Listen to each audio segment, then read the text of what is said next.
What's up, guys? We are back with a full slate of MLB action here on Monday, June 16th. We're going to give out plays on every MLB game on the slate and the NBA Finals game between the Pacers and Thunder. I'll give you my dog of the day and pick out my massive lock, my pick that regardless of price, I think is the highest chance of cashing today. Slam that like button and subscribe to the channel if you want to keep seeing these videos every single day, and let us know what you're thinking in the comments. I personally answer every comment every single day. Check the pinned comment throughout the day to see our favorite picks, and it pays to check back a couple of times per day to see if there are any changes with injury news coming out and starters being confirmed. Yesterday, we got off to a, I'll say, mediocre start there. We had the over on that Miami-Washington game. And let's keep in mind, this is a Sunday slate, guys. Things are going to get wild. Well, they didn't get wild in the Miami-Washington game. Unfortunately, we ended with 4 total runs scored. Miami wins. Somehow we see only 4 runs scored despite there being 17 hits in the game. So that's a little bit annoying. Kind of feel like we got a little bit of a bad beat on that one. We had the over in that Tampa Bay New York Mets game. That over hit thanks exclusively to Tampa Bay. It was a 9-0 win there for the Rays. Our over gets there. Baz was way better than we thought he would be, but the Tampa Bay Bats went absolutely nuts. So we'll definitely take the win on that one. We also had the Astros at -130. That was a 2-1 extra inning win. Walter was actually great out there, and the Twins bullpen is what kind of did them in with Houston rallying there in the 9th inning and then winning it in the 10th. So a solid win there on the Astros. Now, unfortunately, we backed the Angels at +110 as our dog of the day. It was an 11-2 loss. Kikuchi wasn't great out there. The Orioles only left Povich in for 3 2/3 innings, so limited the damage that he was able to give up, and 2 Angels errors didn't help either. So that was annoying. We also had the Yankees at -190 as our lock of the day. Even more annoying was the loss on that one. A 2-0 loss. Max Fried was good, but did give up a couple runs. The Yankees offense couldn't even get on the board, which is super tilting. Their leadoff hitter went 2 of 4, and they still couldn't get a run across the plate. Obnoxious stuff there from the Yankees. We end up with a pretty annoying day, so we're going to see if we can bounce back in this one. Kind of short slate to look at here on Monday, but we've got an NBA Finals game to break down as well, so we've got some good stuff for you in this one. So let's go ahead and hop in. First up, we're looking at the Philadelphia Phillies going on the road to take on the Miami Marlins. Let's come into this game, I'm not going to say red hot, but pretty hot. They just swept the Blue Jays. They've won 5 out of their last 6 games. They're up to 42-29 on the season. They're going to hand the ball here to Mick Abel, who's 1-0, a 2.35 ERA. This young 23-year-old is going to be making his 4th start of the season, and so far, he's looked pretty good. He did struggle a little bit against the Cubs. That's going to happen against a team like the Cubs at least some amount of the time. 4 innings, 6 hits, 3 earned runs. He gave up 3 home runs, so, all 3 of the runs that he gave up were solo home runs. Walked 3 and struck out 3, just clearly didn't have his best control in this game. But other than that, he dominated Toronto and dominated Pittsburgh so far this season. So we're going to give him some credit. I like overall what I've seen from Abel here, but I'm just a little bit worried. Obviously, coming off of a rough start is cause for a little bit of concern, but I think he's going to be fine out there, especially in this matchup. The Phillies bullpen is a big concern for them. And this is a team with, World Series aspirations, ERA of 4.50, which puts their bullpen in the bottom, 8 or something like that in the majors. Not what you expect to see from a team expecting to be in contention in the playoffs. So they're going to have to figure something out with that. There's still time, but they got to do something here. So we'll see what happens with the bullpen. Now, the offense is cruising. 11, 3, 8, and 7 runs over their last few games. Castellanos hitting a grand slam. That's pretty cool. Zach Wheeler, 6 strong innings there. Overall, this offense, guys, is pretty dangerous. 10th in runs scored in the majors, 5th in on-base percentage, 11th in slugging. Trey Turner hitting the ball well, Schwarber hitting the ball well. There's no shortage of guys that can hit the ball here on this Phillies lineup. It's a pretty scary lineup, so we'll see what they can do here against the Marlins. They're actually coming off of sweeping the Nationals, a road sweep there in Washington, so pretty good stuff. We'll see what happens for the Marlins down the stretch. Now, they're 28-41 on the year, so not exactly a team that's going anywhere, but we'll see what they can do. They might as well win some games when they get the chance. Now, they're hitting the ball in this one to Sandy Alcantara, who's 3-7 on the year, a 7.14 ERA. His last start, though, maybe his best start of the season. It was at the Pirates, so let's not overreact too much, but 6 innings, 3 hits, no runs allowed, struck out 6 and walked 1. Against really any opponent, that looks pretty good. But his last 2 starts have been excellent. They've been against the Pirates and the Rockies. Funnily enough, the Marlins are only 1-1 over those 2 starts. However, his starts before that, he got shelled by the Padres, shelled by the Angels, and shelled by the Tampa Bay Rays. I don't have that many positive things to say about Alcantara. He faced the Phillies earlier this year, got absolutely obliterated back in mid-April. I'm not expecting anything too special from him. I'm definitely not expecting anything too special from that Marlins bullpen. A 4.63 bullpen ERA. That is a big yikes for me, guys. Not very good. Obviously, even slightly worse than the Phillies, which are not a very good bullpen themselves. So I'm not really trying to talk up either bullpen here, but the Marlins bullpen, certainly not good.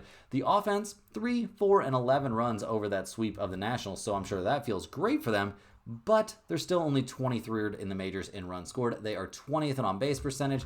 Over the last few games, 3, 4, 11, 2, 3, 3, and 2 runs. Like, not a team that's necessarily on some incredible heater. They just hit the ball okay against the Nationals. Not exactly the most terrifying opponent there either. So we'll see what they can do here going up against the Phillies. Looking at the numbers here, I'm a little bit surprised. The Phillies are minus 130. The Red Hot Marlins are plus 110. We've got a total of 8.5 in this game. The Phillies, 18 and 16 on the road. Not an amazing road team necessarily, but decent. 20, 13, and 1 to the under on the road. Miami, 14 and 20 at home, a 500 over-under team at home. I'm not too interested in the total in this game. You could maybe talk me into slight lean towards over, but I think the Phillies at minus 130 are an excellent value here. I think this is way too cheap. I like Abel a good amount. I think he's going to have a good time out there against the Marlins. I can't say the same for Alcantara. He's got terrible history against the Phillies already this year. Give me the Phillies here at minus 130. I think this is an excellent play. Next on the docket, we've got the Colorado Rockies going on the road to taking the Washington Nationals. The Rockies get the blowout, 10-1 win there at Atlanta in Game 3 of that series. So they're 14-57 on the year. Not like they're having a great time, but pretty dominant stuff there. That's pretty cool. The Rockies, obviously, in that game, I'm not going to say they had their way the whole way because they struck out a kind of astonishing amount of times. Grant Holmes piling up 15 strikeouts in that game, but they eventually, the Rockies in that 6-run 7th, that 3-run 8th, they take over because Atlanta couldn't hit the ball in that game. So we'll see what the Rockies do in this one. Obviously, having a historically bad season, they'll hand the ball to Carson Palmquist. He's 0-4 this year, a 7.77 ERA. He's 24 years old, guys. He's a 24-year-old lefty. He's having the issues you would expect a 24-year-old lefty to have. He's walked 3, 2, 3, 4, and 1 batters over his last 5 starts, all of which have been losses there for the Rockies. He really hasn't had a great outing. He went 4 mediocre innings against San Francisco his last time out, but he's not having a good time at all right now. So we'll see what he can do against the Nationals. The Rockies bullpen starting to slump a little bit. A 4.67 bullpen ERA. Not looking too hot, guys. Not looking too hot at all. A big concern there. And the offense. They're coming off a 10-run game, but what do you think they're going to do in the game after that? I'm not going to bank on them hitting the cover off the ball twice. They're last in runs scored in the majors. They're last in on-base percentage in the majors. They are second to last in batting average in the majors. This is a historically bad offense. So I'm not expecting miracles for the Rockies here on the road against the Nationals, who are on quite the losing streak now. They've lost 8 in a row, so not having a good time. Lost 2 out of 3 against the Rangers. Got swept there by the Mets and then got swept by the Marlins. So we'll see if they can turn it around here against the Rockies, clearly the worst team in baseball. The Nationals hand the ball in this game to Jake Irvin, who's 5-3 on the year, a 4.21 ERA. His last start didn't look great against the Mets. 5 innings, 5 hits, 4 earned runs, and a 5-0 loss. He's had some good outings this year. They just really haven't been happening recently. This dude's got decent stuff. I don't hate Jake Irvin out there. The last time he faced the Rockies, he was pretty good back in late April, and we did see the Nationals win that game 3-2, so we'll give him some credit here. This is definitely a nice bounce-back spot from him. A good spot to catch the Rockies in a bit of a letdown situation at the plate, coming off of a double-digit scoring game. I don't know how many of those they've had this year, but I know it's a really small number. So we'll see what Jake Irvin can do. We'll see what the Nationals bullpen can do, though. Also, it's terrible. A 5.67 bullpen ERA. That's real bad, guys. Second worst in the majors.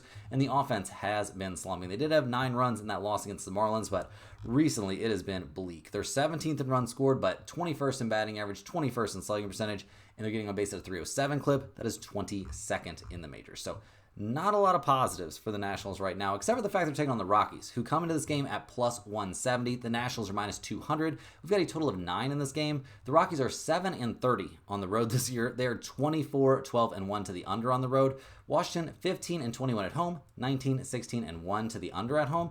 I think under 9 is a reasonable spot. I think the Rockies are going to really struggle to hit the ball in this game. I don't like the way the Nationals are swinging the bats right now either, so I think under is certainly live. In terms of a side, I'm going to lean towards the Nationals. The Rockies are in a big letdown spot after that win, and I don't know when the last time the Rockies really went on some sort of winning streak. Well, I guess they swept the Marlins there a while ago, but this is not a great team. So give me the Nationals here, but minus 200 seems a bit expensive. Hopping in here with a quick shout out to the sponsor of today and every day's video, and that is stumpthespread.com. Click the link in the description to go over there and see the top confidence picks from our entire team of experienced cappers. Right now, our premium members are getting daily MLB, NBA, NHL, and UFC picks. Major League Baseball has been on an absolute tear so far this season, and it's coming off a perfect 4-0 day. Our premium capper over at Stump the Spread for MLB, which is not me, it's somebody else. That's why you see these picks looking different from his picks all the time. He went nuts out there. He had the Astros as a 2-unit play. They come through for the win. He had the Phillies as a 5-unit play. They come through for a win. He had the Rangers as a 2-unit play. Another win there. And to cap it all off, guys, he had a 5-unit play there on the LA Dodgers, who eventually come away with that 5-4 win there at home over the Giants. So a 4-0 day there for the premium picks on the MLB side. Very, very good stuff there. Make sure you guys are getting over to stumpthespread.com. We've got all that excellent premium content over there for sure, but we also have free stuff for you. There are free picks that are exclusively posted there. You can check out our free-to-use bet size calculator, and you got to get over there, sign up for a free account at least, and get on our free email newsletter. That'll get you at least one free pick per day straight to your inbox, as well as parlays, information on niche sports betting like NASCAR, golf, tennis, all kinds of cool stuff like that. It's tons of good information with no effort to you. All you got to do is set up that free account, and it's super, super easy. They just need your name and your email address, so that's it, and you'll be on that email list, and you get one email per day with great information there, and it's absolutely free. So definitely hop over there, sign up for that. It's really easy. There's a link down in the description. Also, if you're a huge fan of what we're doing here every single day, click that little join button right below the video to sign up for a channel membership. Channel members get early access to all of our videos. You get your name up on screen in every video like you've been seeing, but probably more importantly and probably more valuable, you get entered in our members only giveaways. We'll be doing another hoodie giveaway here in 6 days. It'll be on the 5 days. It'll be on the 21st of this month. So we'll be doing at least one more giveaway this month, maybe 2 more. And next month, depending on how many channel members we get up to, guys, I'm hoping we'll be doing one giveaway a week. That would be absolutely awesome. I would love if we could make that happen for you guys. So if you're interested, click that little join button like I was saying and sign up for a channel membership. But guys, we've got a few more games to break down. It's not a deep slate, but we got to look at that NBA game as well. So let's go ahead and hop back in. And next up, we're going to be looking at the Los Angeles Angels going on the road to take on the New York Yankees. I'm not going to lie, guys, this matchup kind of a toilet bowl for me. Both of these teams let us down big time yesterday. The Angels falling 11-2, getting swept there by the Orioles. Usually on Sundays, you see teams avoid those sweeps. Well, the Angels absolutely did not. They fall to 33-37 on the year, handing the ball in this game to Jose Soriano, who's 4-5 on the season, a 3.86 ERA. Now, he's coming off one of his best starts of the season, 7 innings, 2 hits, 1 earned run allowed, struck out 12 and walked 2, and was eventually a 2-1 extra inning win there for the Angels over the Athletics. So we'll see if he can run it back and have another great start here. Going 7 innings deep into a game does concern me a little bit. It's not really his MO necessarily. He hasn't faced the Yankees yet this year. Normally, I would say the Yankees are a very tough offense to go up against, but the way they're swinging the bats right now, maybe that's not true. Maybe they suck now. I'm not sure because it looked like they sucked yesterday. The Angels bullpen, that's definitely a concern. A 5.56 bullpen ERA has been a big problem for them all year long. And the offense slumped pretty hard in a series against the Orioles. That's not exactly what's supposed to be happening, guys. 2, 5, and 0 runs over that series. Now, the Angels offense has headed kind of in the right direction recently, but they're still only 19th in runs scored, 27th in batting average. They are a top 10 slugging percentage team. I suppose that's where you find the positives here for the Angels at the plate, but it has not looked amazing. I don't have a ton of positive stuff to say about the Angels at the plate. It's been a little bit rough for them, generally speaking, all season long. But I say that they're only 4 games under 500. They're not having as bad of a season as I would have projected. So we'll see what they can do here on the road against the Yankees, who let us down big time yesterday by scoring 0 runs. Judge 1 for 12 in that series as the Yankees get swept by the Red Sox. They lost 2 out of 3 against the Red Sox in a series just 1 series ago. So things not looking great for the Yankees in those big rivalry games. We'll see if they can bounce back here a little bit, handing the ball to Clark Schmidt. He's 3-3 on the year, a 3.60 ERA. His last start was against the Royals, a pretty weak hitting team, albeit, but he went 6 innings, gave up 2 hits and no runs in a 6-3 win for the Yankees. I mean, over his last 5 starts, he hasn't given up more than 3 earned runs in any of them. He's given up a total of, 8 earned runs over his last 5 starts? Like, that's pretty solid. Now, the Yankees are only 2-3 over those starts, but that's not really his fault, if I'm being completely frank with you guys. Now, we'll see what he can do here against the Angels. He faced them back on the 28th of May, and he was lights out. 6 innings, no runs allowed, gave up 4 hits, struck out 4, walked 1, and was eventually a 1-0 win there for the Yankees. Why can't the Yankees hit the ball right now? It's getting a little bit weird. Speaking of weird, the Yankees bullpen has been a bit all over the place. Also, up to a 3.64 bullpen ERA. While that's certainly not the biggest problem facing them right now, it might be something to address before the playoffs run around, but we'll see. The offense, guys, nowhere to be found here recently. They've scored 0, 3, 1, 1, 6, and 10 runs over their last few games. So the last 4 games, abysmal. Where has the offense gone? They're still third in the majors in runs scored, second in batting average. All the season-long numbers look great,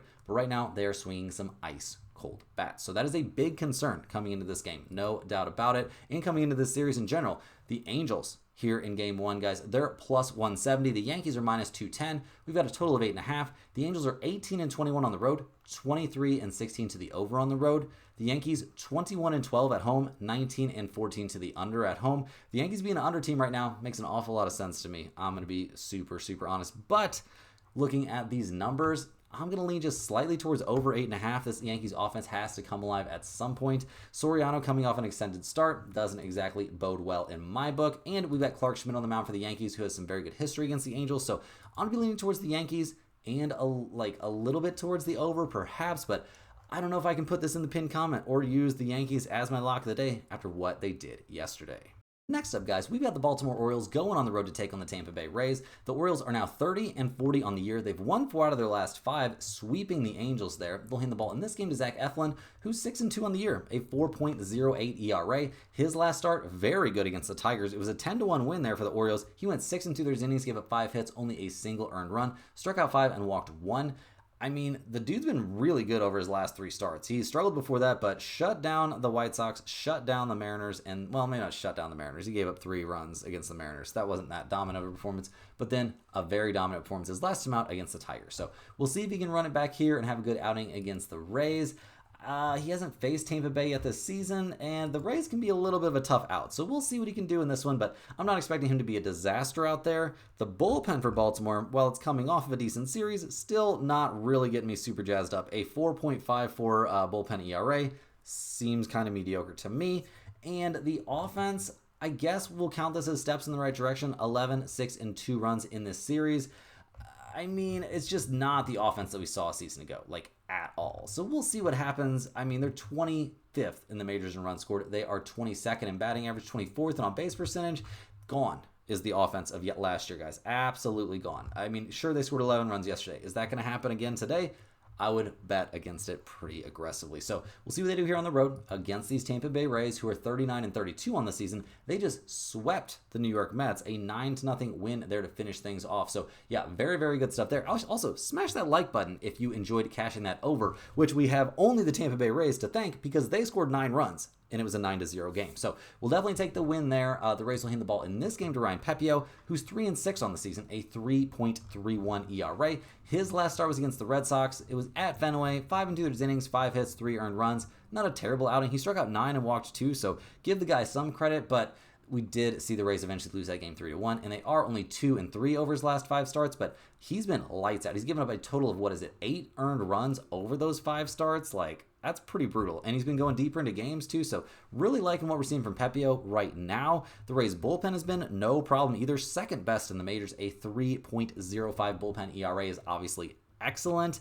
The offense, it's coming alive too. 9, 8, and 7 runs over that 3-game series against the Mets. That is dominant stuff. They're up to 11th in the majors in runs scored. They're 15th in batting average, 16th in slugging percentage. So maybe not the most crazy numbers ever, but if this can be an average to above average, we're talking 13th to 10th somewhere in there in the majors and runs scored kind of offense, all of a sudden the Rays are looking real scary out there in the AL East, where they're only 3.5 games back of the slumping Yankees. So we'll see what happens here. Handing the ball to Pepio doesn't feel too bad. Looking at the numbers for this game, the Orioles are plus 105. The Rays are minus 125. We got a total of 9 in this one.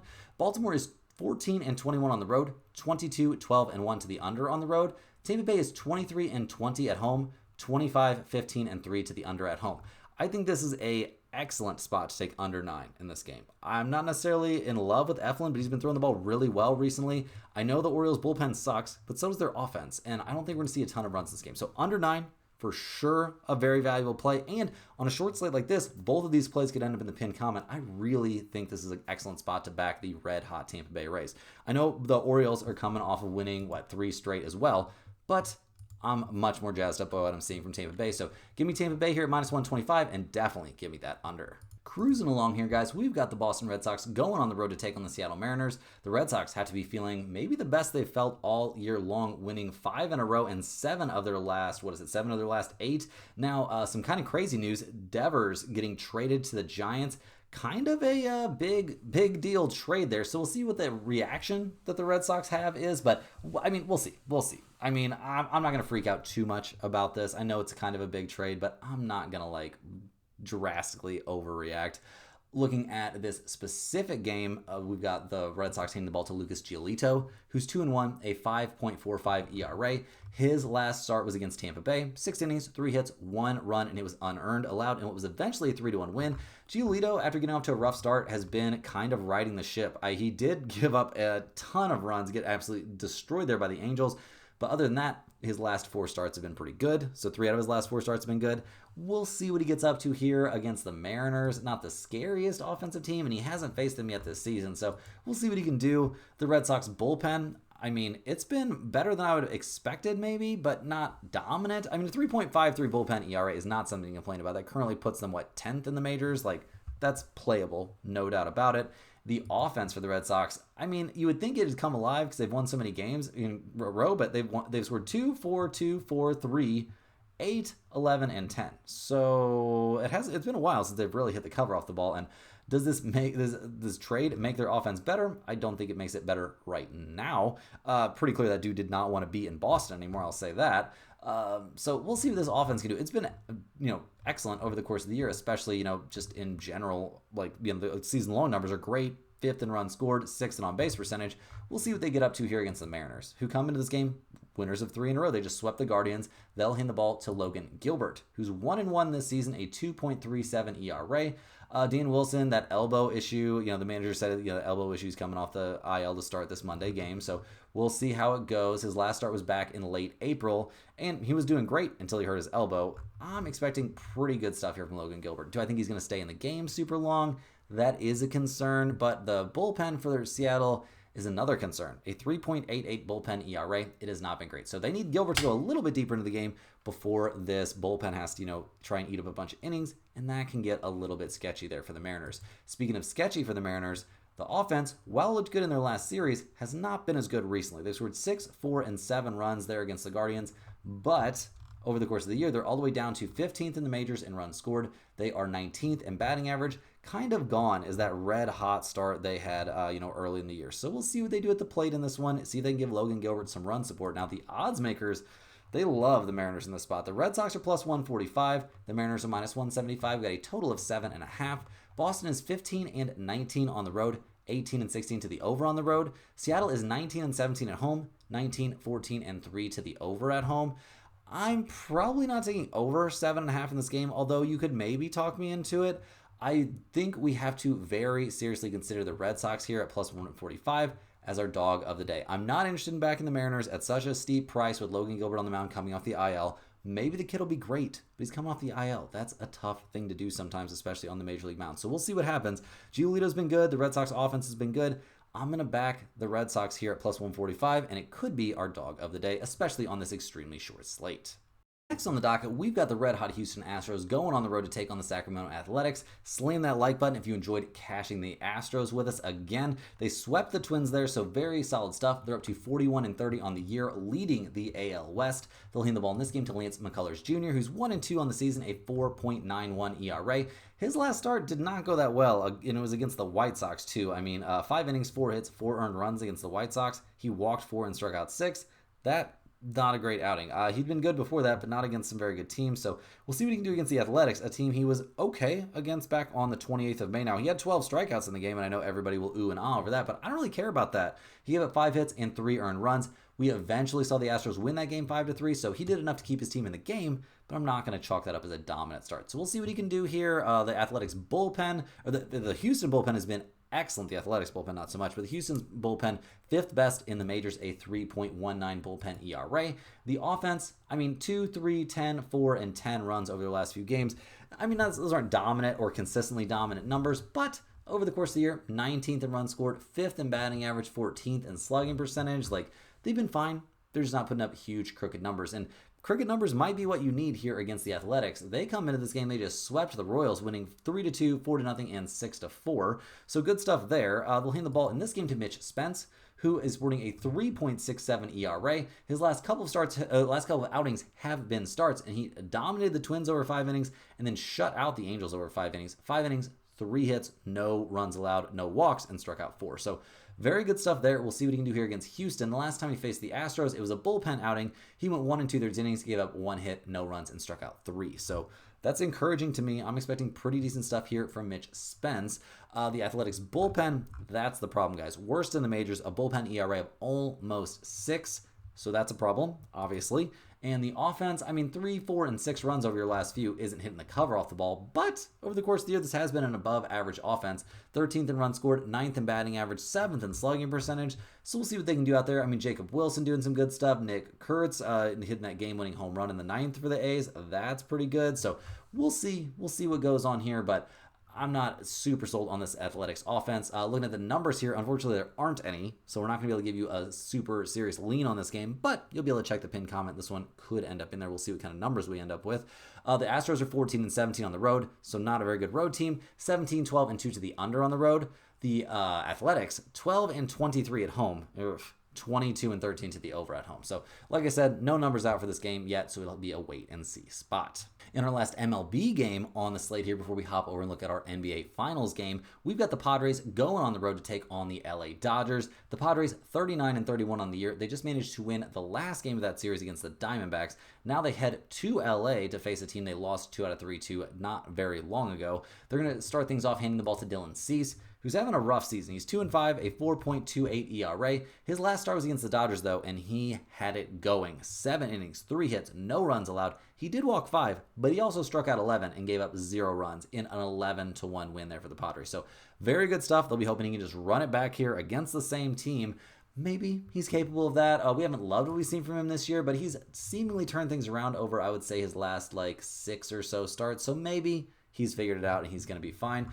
Obviously, that's some very positive history against the Dodgers to lean on at a minimum. Now, the Padres bullpen, that has not been the problem this year, guys. They're currently 6th in the majors, a 3.21 bullpen ERA, but they've had better numbers than that the vast majority of the season. The offense, that's kind of where the problems have seemingly been. They were coming off a game where they scored 8 runs, but they're all the way down to 22nd in the majors in runs scored. Merrill with that concussion, that was a really weird bang play there at second base. That was a tough look. I hope he's okay. It seems like he's going to be all right. It's a concussion though, so you never really know. But he's going to be at least on the 7-day IL. This is a mediocre offense, is what it's looking like to me. They're 22nd in runs scored. They're down to 24th in slugging percentage.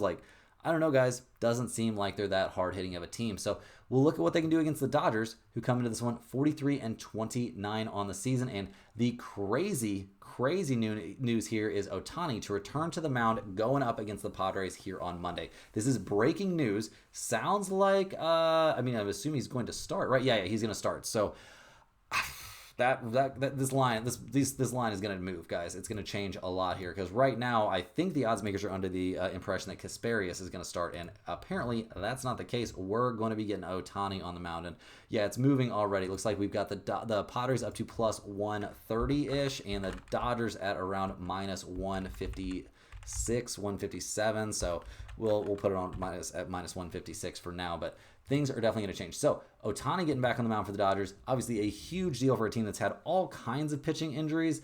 They got to have Ohtani's bat in there. You're not going to send him down for rehab starts because they need him hitting every single day. So we'll see what he can do out there. I doubt they're going to let him go super deep into the game, though. And that's a bit of a concern because the Dodgers bullpen has been kind of terrible. A 4.08 bullpen ERA has him in the bottom half of the majors right now. So the pitching situation for the Dodgers feels a little bit iffy to me. I expect Ohtani to go out there and be amazing, which is crazy because the dude has 25 home runs, 41 RBIs, and is batting 300 on the year right now.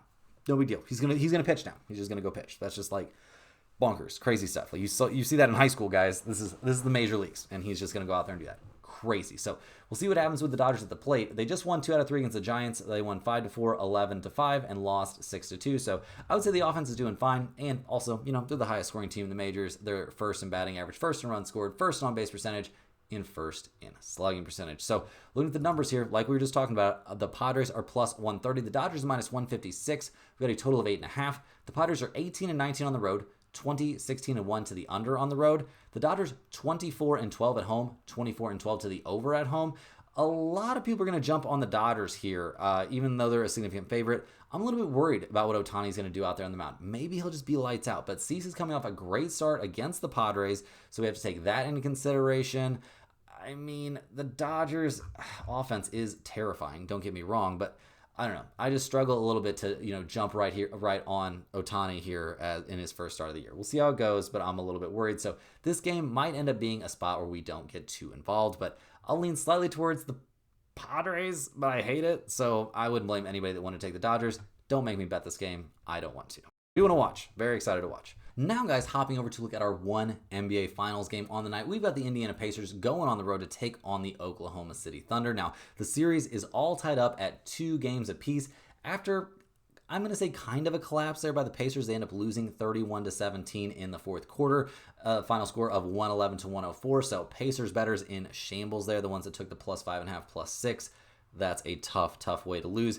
To me personally, and I don't buy into the conspiracy theories too much, but this felt like the Scott Foster game to me. The Pacers, just kind of got hosed there in the fourth quarter. Seemed like every call that SGA or the Thunder needed, the Thunder got. So, yeah, kind of annoying stuff there. We see SGA managed to put up 35 points in the win.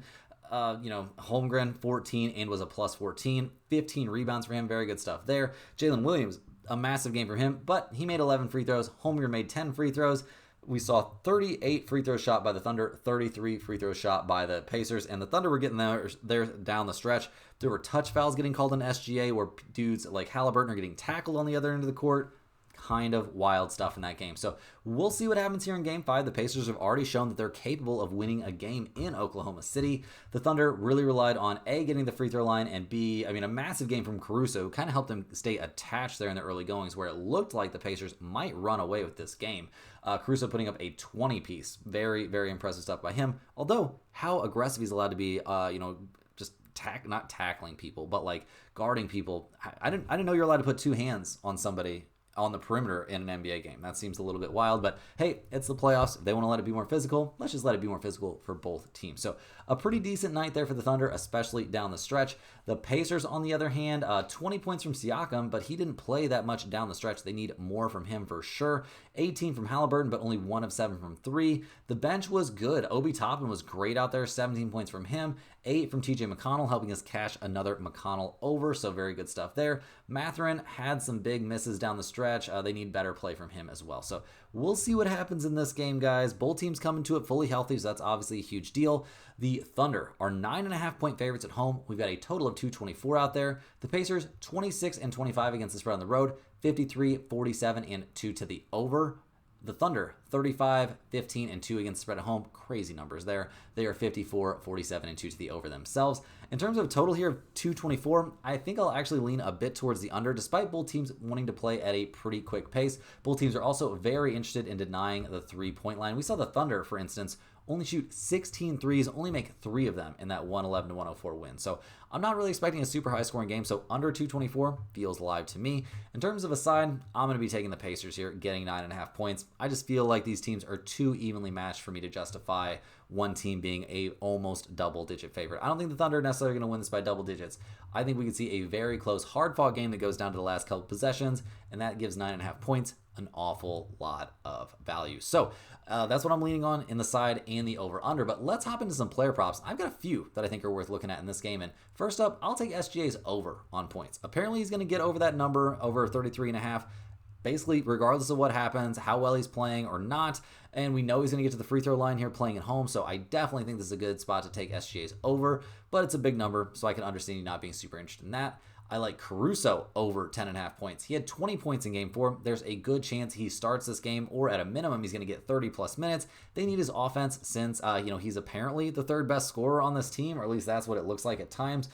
He's knocking down his threes when he gets them. He's getting to the free throw line a decent amount, and you can count on him to get, 1 or 2, pick 6 type plays per game. So that's a big deal there for Caruso. Definitely a play that I think has some value, but once again, guys, I'm pretty sure we're running it back on TJ McConnell. Over 7.5 points. He had 8 points in game 4. Honestly, it was pretty terrible, but he got 18 minutes. I fully expect him to have a good performance here. I don't think he's going to be too bothered by playing on the road here in what will be an insane environment in Oklahoma City, but I feel like TJ McConnell going to kind of thrive in that environment, and he's been putting up this amount of points every single game. Has it been close sometimes? Yes. Is it happening?